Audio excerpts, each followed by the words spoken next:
tariffs specifically, what's the read on it from your end? There's honestly, there's in the conversations I've had with my client, there's a lot of uncertainty. I think there's a lot of, things aren't really settled yet, and so they aren't really sure how to take the appropriate next steps. I think uh, efficiency has always been priority for me for an established account, right?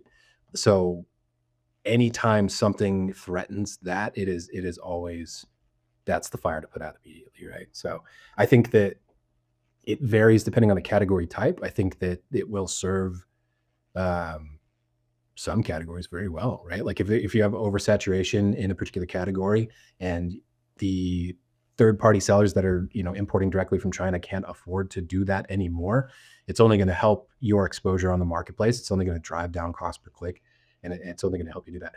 Adversely, I mean, for those that still would like to pursue manufacturing outside of the United States and having them imported, that's a big hit to your bottom line.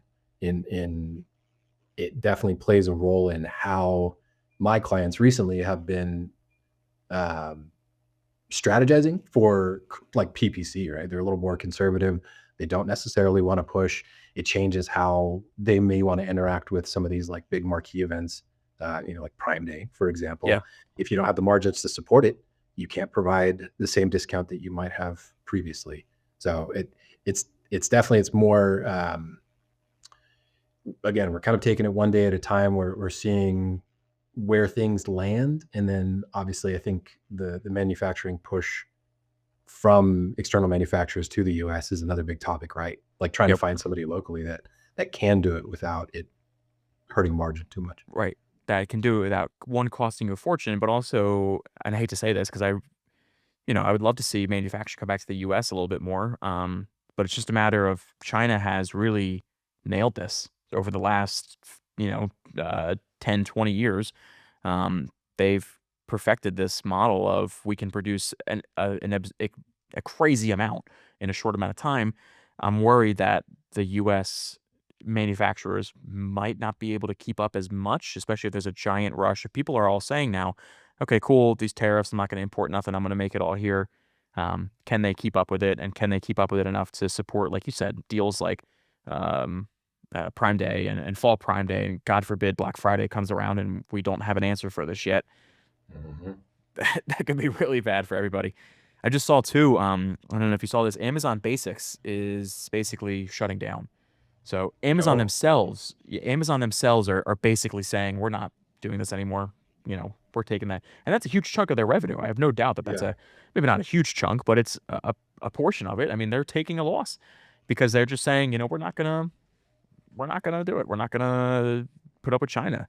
So that to me is just like, whoa. Like when they are saying that, that makes me nervous.